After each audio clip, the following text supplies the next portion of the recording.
And the pitch is hit in the air to left and deep. Hey, get up! Get out of here! Gone!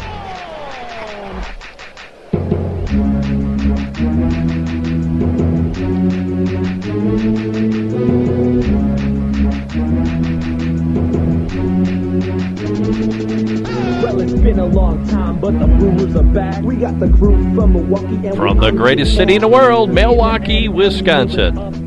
Hello, everybody. It's me, Mr. Brewtown. Did you miss me? Did you miss me? It's been a long off season. And for those of us here in the state of Wisconsin, I mean, we had a great fall and a great winter so far until Sunday. Of course, Green Bay Packers choked. That was it, boy. I mean, they had that game. It was there. It was theirs. They were going to the Super Bowl. And Seattle came back and won that game.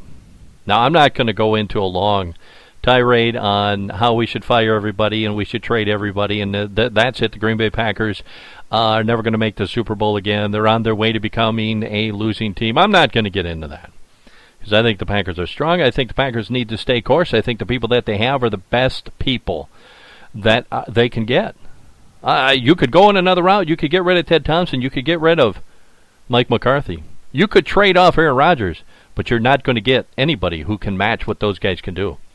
Let's not forget, Mike McCarthy and Ted Thompson have put this team in 3 NFC Championship games. Now, they've only won 1, and that was the year they went and won the Super Bowl, but I'll take that. I'll take that over any other option. You can throw any other name at me, and I can tell you they're not going to be able to have the every year success that these two have had. Stay the course. It happened. Let's get over it. Let's move on. And that's what most people now are doing. Most true sports fans here in the state of Wisconsin are moving on. They're not going to sit there every day and rehash it over and over and over. You just don't need to do that. You just don't need to do that. Let's move on. Because guess what? Baseball is right around the corner. I looked.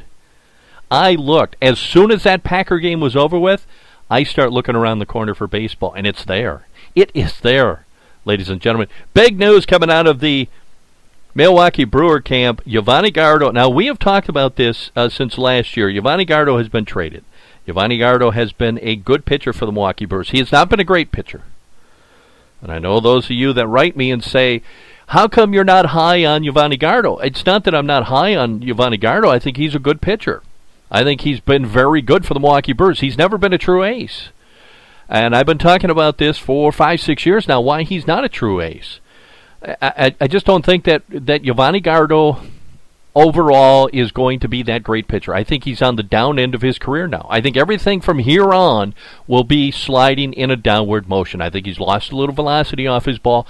The Milwaukee Brewers, the guys that are in baseball, the professional scouts, the general managers, whether you like them or not, they know a hell of a lot more about baseball than all of us. Yes, even me, Mr. Brewtown. They decided now would be the best time to get rid of Yovani Gallardo's contract, and that's what this all comes down to. And I really emphasize this more and more as I get older. Teams trade players more for their contract than they do because of the player. Yovani Gallardo was owed $13 million for this year. Then he becomes a free agent. If he walks off into the free agency world and does not come back to the Milwaukee Brewers, the Brewers get $0 for him. So this is now, because of the way that baseball is now set up, this is how teams like the Milwaukee Brewers have to restock year after year after year. They have to look at contracts. Contracts are very important. They have to look and say, do we want to pay somebody $13 million this year and then lose him? Because we really are not going to want to pay him any more than that. If anything, we'd want to cut that contract in half because of the numbers and because of the loss of velocity on his fastball. Yovani Gallardo is not the same pitcher he was 3-4 years ago. And he's not going to get stronger. If he gets on a really good baseball team, he's going to win some games. He wins games for the Milwaukee Brewers. He gives you a lot of innings. He can give you a lot of strikeouts. But this is not the go-to guy. This isn't the guy that you look at and say, that is the guy that you pitch every single time you play the Cincinnati Reds. We all know about the struggle Yovani Gallardo has with the Cincinnati Reds. The guy, he can't do anything against the Cincinnati Reds. He struggles against the St. Louis Cardinals. Those are the two teams that you need to win on a regular basis if you're going to win in the National League Central. We found that out last year. Couldn't beat the Cardinals. Guess what? The Cardinals win that National League Central. So Yovani Gallardo, they've moved that $13 million. Now, they're going to pay the Texas Rangers $4 million of that for this season. Why not? Otherwise, Texas doesn't make the deal. So the Brewers at least get a couple of players. They get a couple of players, prospects, guys that the Brewers were interested in 2 or 3 years ago. So they ended up with these guys anyways. And it depends on who you talk to. Some people say that these guys are guys that are going to help the Milwaukee Brewers, and then you've got people that say, yeah, I don't think they're that good. You know, why would the Rangers have gotten rid of them? And you can do that with any deal in Major League Baseball. You're going to have people on both sides of the fence. So the Milwaukee Brewers traded for 3 prospects. One of them, it's an interesting little pickup. He's a shortstop. And the Rangers signed a pair of intriguing shortstops back in 2009, landing Jerks and Profar. And the new kid, Sardinas, from Venezuela for $1.2 million. Now, Profar was a highly regarded prospect, and they both rose up through the minor leagues. Sardinas, he's got flashier tools. His speed, arm strength, and defense ability at shortstop all grade at least plus. That's a huge. I like that. Because I believe baseball is more than just hitting the ball. It's speed.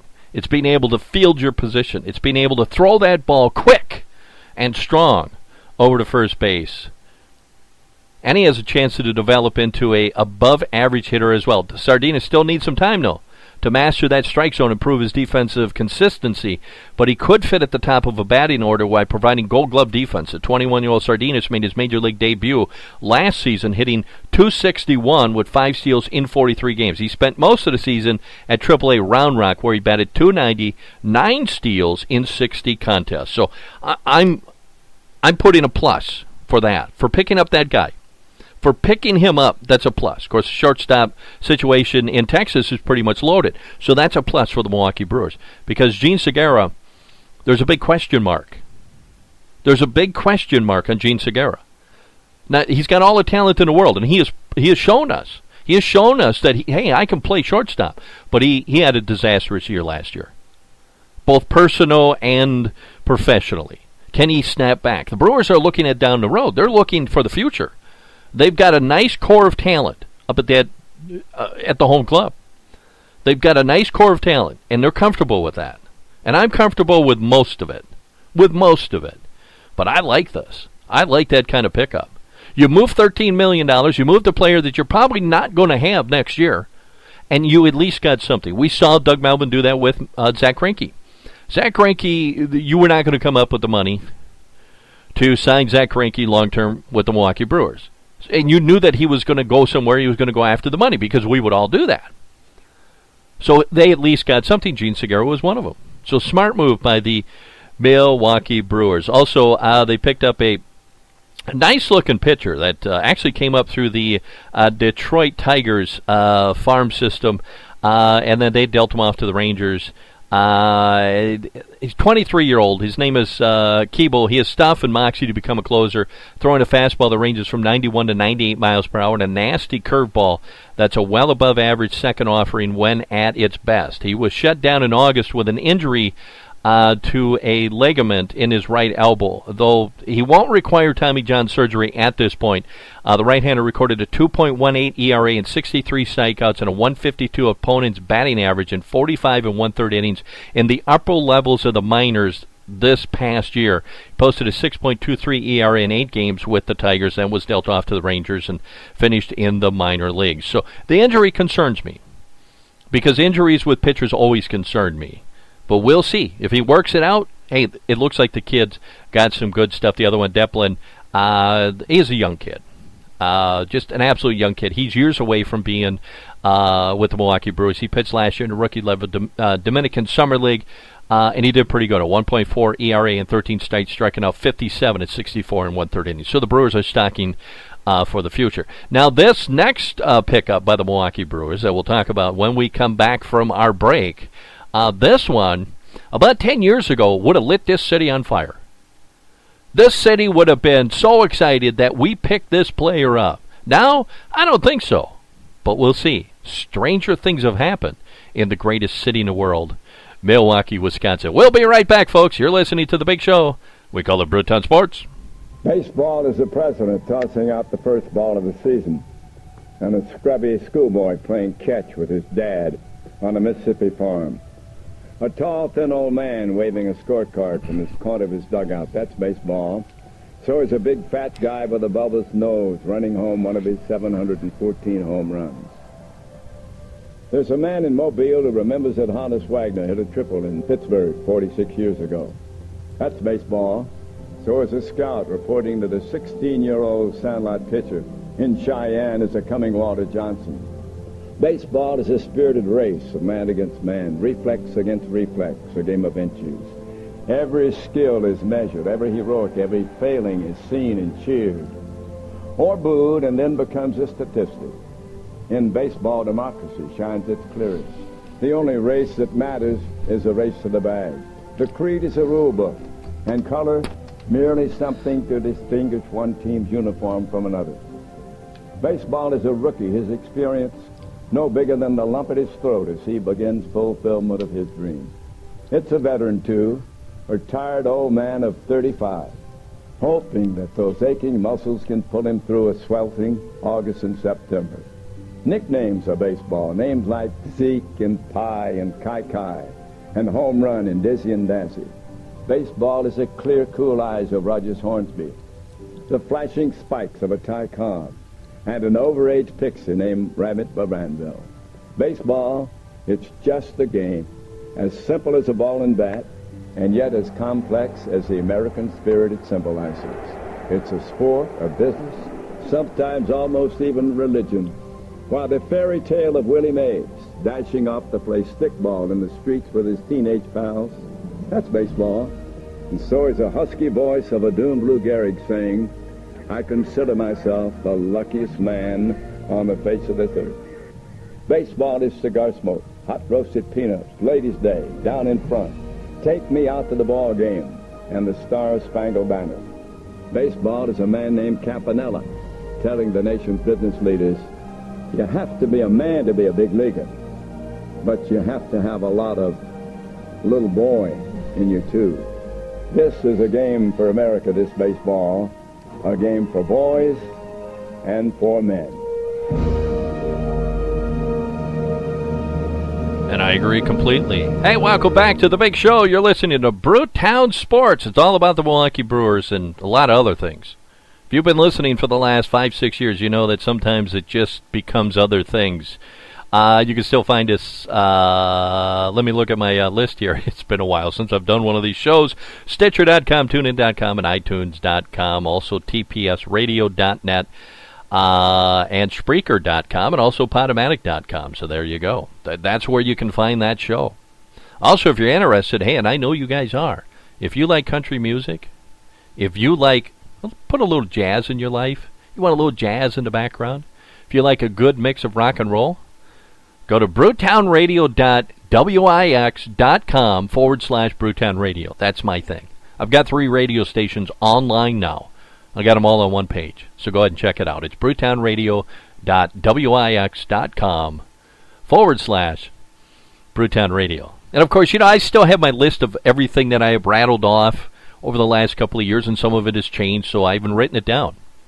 Totally unprepared for this season, by the way, ladies and gentlemen. Not like years past where I was 100% ready to go.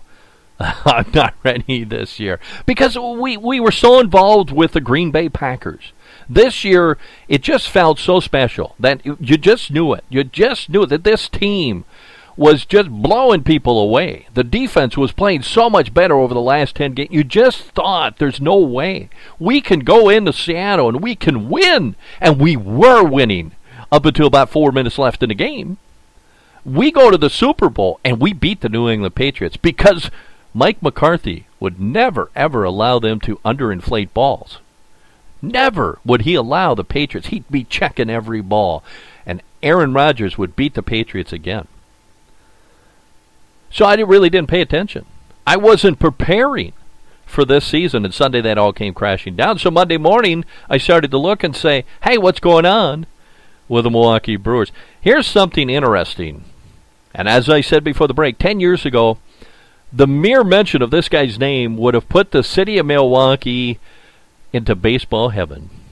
Dontrell Willis has agreed to a minor league deal with the Milwaukee Brewers. I know. Includes invite to a big league camp. Why not? I'm sure we're not investing a lot of money in this guy. I'm sure that they're not making plans on having him on the roster come opening day. He might surprise us. He might come in the spring and have a really good spring. I think they're just going to kind of see what they got with the guy. Maybe send him to Colorado Springs. Our new AAA affiliate, by the way. We're no longer in Nashville. We're in Colorado Springs. And, of course, that's the place where you don't want to send pitchers because of the inflated ERA. That's going to be a bandbox. That's going to be a place where guys want to go to inflate their numbers, to make it look like, hey, look at me, I can really hit home runs, but not really. It's Colorado Springs. So we'll see what the whole thing, and it's an interesting story. It's going to create some national attention. Some people are going to be talking about it, and you want to do that.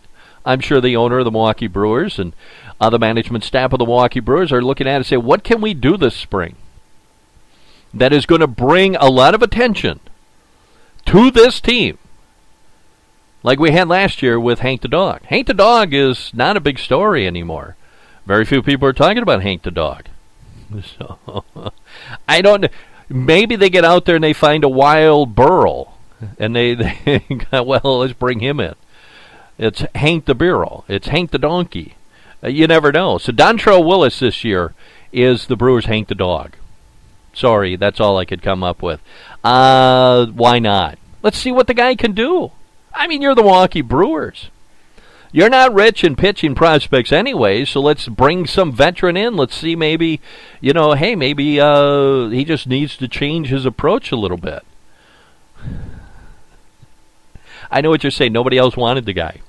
Nobody else wanted the guy. The Brewers took a chance. We'll see. You know what? If he makes the team and he comes up this year and he can help us win, I salute you, Dontrell Willis. Welcome to the greatest city in the world, Milwaukee, Wisconsin. Everybody's talking about this, especially after the big trade. After the big trade, Yovani Gardo's gone. Everybody jumped on and said, okay, the Brewers are going after James Shields. They're going to go after James Shields. That's the only reason they would have traded Yovani Gardo. Well, Doug Melvin has kind of squashed that. He's kind of squashed that. He was on one of the radio stations here in the greatest city in the world, Milwaukee, Wisconsin. He was talking to the big unit, one of the best. And he basically squashed that and said, nah, you know what, we don't have that kind of money. And that's basically what he was saying overall is, we don't have the kind of money that James Shields is going to get. It's just not going to happen. We're not actively pursuing him. We haven't talked to his agents. His agent haven't called us. We're just not looking for it. I know a lot of people are talking about now that the Nationals have made their big free agent signing and they've added to the pitching staff that they have to get rid of Jordan Zimmerman. I don't know why they wouldn't want to keep 5 great pitchers and go after that World Series. I mean, that's an unbelievable pitching lineup now that the Nationals have. Why would they want to trade away a piece of that? But there's a lot of talk that, well, maybe the Brewers will make the trade, but now who do you trade? Who do you trade? Do you trade a Jimmy Nelson for a Jordan Zimmerman? Do you trade away one of the pitchers that you're relying on this year, that you're high on, and the Brewers are high on their pitching staff? Do you trade a Willie Peralta for a Jordan Zimmerman? So I think that's also gone. It may still happen, but that would shock me. I think the Brewers are going to go with what they got, and they wanted to move the money. So James Shields is not coming to Milwaukee, according to Doug Melvin. According to Doug Melvin. Now, that may change. James Shields may look at the offers. He may look at all the teams and say, you know what? I wouldn't mind going playing in Milwaukee. Great facility. Great fans, by the way. Great fans in Milwaukee. I kind of like some of the players they got there. I think this team can win. I might just take $9 million. I might take $10 million. You know what? I might even go $11 million a year. And the Brewers could backload that contract. They could backload that contract. Give them $10 million the first 3 years, and the last 2 years they could pump it up to $17 million. Hey, and guess what? You trade them after the 3rd year. So they could do it that way. It would surprise me if that happened. But everybody's talking about that. And then Doug Melvin came on that radio station that the big unit's on, and he kind of squashed it. So he did. He pissed in our cornflakes. So, I'm not one of them that was saying that James Shields was coming. I never believe that. When guys start talking about $15, $16, $17, $18, $20 million a year, you can count the Brewers out. The money's just not there. Maybe next year, because they're gonna get rid of a lot of money at the end of this year. They're going to get rid of a lot of money at the end of this year. Then maybe a James Shields would be more in line with what they have, because the Brewers have to cut everything off at right around $100 million, and that's about where they're at right now. Now they've alleviated $9 million. They've gotten rid of that, but still the money isn't there. We're going to take a break. When we come back, we're going to talk about Bud Selig and how much he loves St. Louis. That's right, folks. According to Bud Selig, I'm gonna make you listen to the break. We'll share that with you right after this. You're listening to the big show. We call it Brewtown Sports. Stomp your feet, clap your hands. You're part of the team sitting in the stands. Come see what's brewing. Come see what the good times are. Come see what the Brewers are doing. Come on and cheer a superstar. Be a believer in Brewer fever. It's fun to join in the cheering. Stomp your feet, clap your hands. You're part of the team sitting in the stands. Come catch the fever. The fever with brewing is for everyone. You'll be a believer in Brewer fever when you feel the excitement of the big home run. Stomping your feet, clapping your hands. You're part of the team sitting in the stands. Come see what's brewing. The Milwaukee Brewers.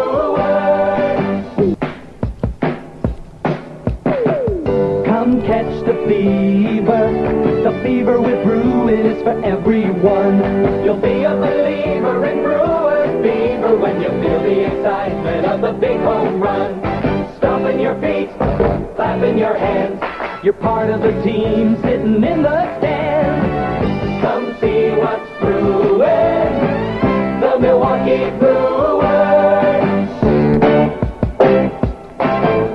Hey, welcome back to the big show. I'm Mr. Brewtown. You are listening to Brewtown Sports from the greatest city in the world, Milwaukee, Wisconsin. Hello, everybody. Man, it's good. It's good to be back. It's good to be talking baseball. It's good to be talking baseball. I mean, I can't wait. I've been prancing around the neighborhood just looking for people to talk. Hey, do you like baseball? Excuse me, sir. Sir, do you like baseball? I'm just looking for somebody to talk baseball with. And now I've got a whole state that wants to talk baseball. That's great. You know, and I just wonder, come Super Bowl, if the NFL isn't going to have extra people on each sideline kind of watching the balls, I think so. And I like that kind of stuff. Because, you know, every team does it. It's not that the Patriots just... You know what? If we underinflate the ball by 2 pounds... Tom Brady's going to be able to throw the ball better. Well, you figure Andrew Luck would also be able to throw the ball better. And you figure that it would work both ways. So you know that every team does it. And you just know that every team does it. It's like stealing signs. You got teams that, well, that team is stealing signs. Every team does it. The same guy who complains about it, it does it and uses it to their advantage. But the NFL is going to do something about it anyways. They're going to be watching the Patriots' balls. And I just like it that everybody's talking about the Patriots' balls. So there you go. Hey, Bud Selig, we all know him, we love him. Greatest commissioner in the history of Major League Baseball. Truly is. You take a look at the shape of baseball right now to where it was when Bud Selig took over as interim commissioner, and baseball is much, much healthier. In every aspect, it's much, much healthier. He was a lousy owner. I mean, he was. He was a lousy owner. He didn't put a great product on the field. You take a look at the history of the Milwaukee Brewers as him as an owner. They only really had 5 years. And I've always said that was more because of the general manager, Harry Dalton, who put those pieces together, who shaped that team. Bud Selig really he didn't market the team very well, didn't sell the team very well, really was not a good owner. I think Mark Antanasio is the best owner that the Milwaukee Brewers have had. Of course, we've only had 2, but still, he's far better. Far better than Bud Selig as an owner. Bud Selig has been a great commissioner, the best commissioner in the history of Major League Baseball. Bud Selig has somehow resorted back to thinking that he's the owner of the Milwaukee Brewers because he never sold Milwaukee. He just didn't. He didn't sell the Brewers nationwide, not the way that Mark Antanasio does. So Bud Selig goes to St. Louis. He's in front of the Baseball Writers Association of America. And what does he say? He says, I visit all 30 cities, and St. Louis, you're the best baseball city. Thank you, Bud Selig. Thank you, Mr. Milwaukee, a man who comes to Milwaukee, who lives in Milwaukee, and constantly tells us how much he loves us. And then he goes to St. Louis, our enemy, by the way, the most hated team that we play, far more hated than the Chicago Cubs. And he goes to St. Louis and says, you're the best baseball city. Way to go, Bud. Way to go, Bud. Yeah.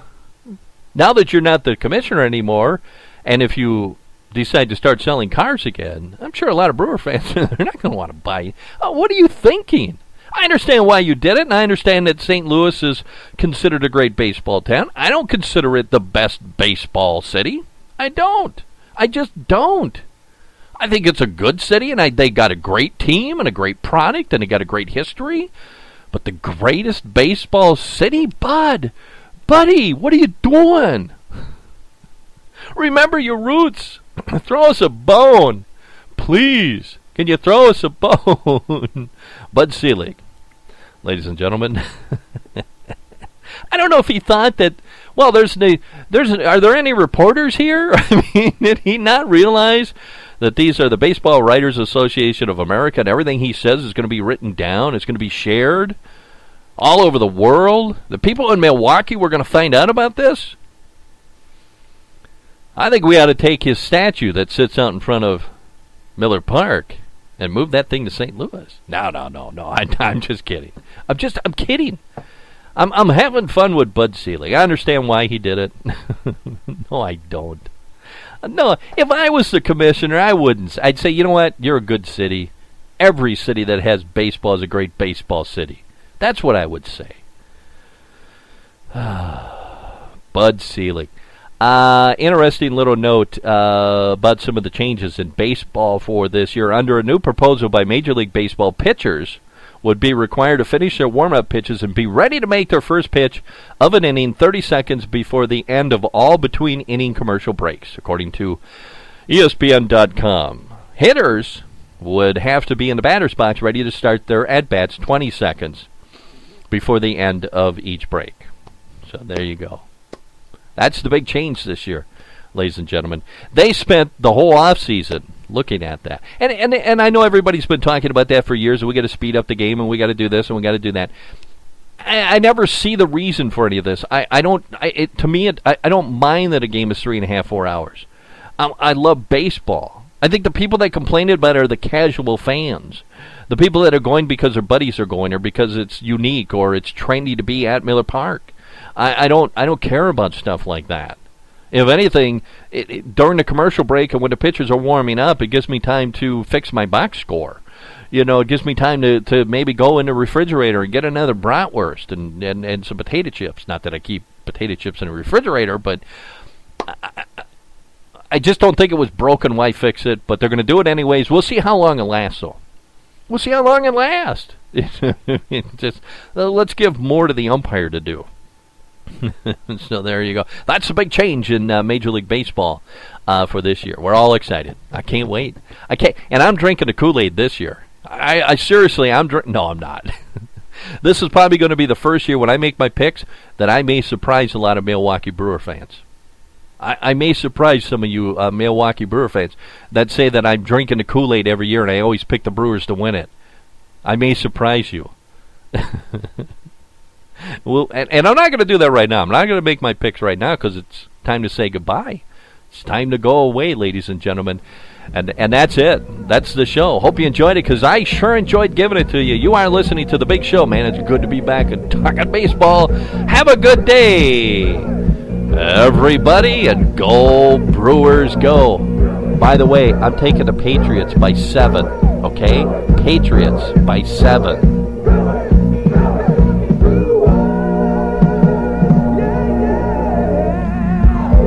Broadcasting from the greatest city in the world, Milwaukee, Wisconsin. Mr. Brewtown has left the studios. Drive home safely. Beep, beep.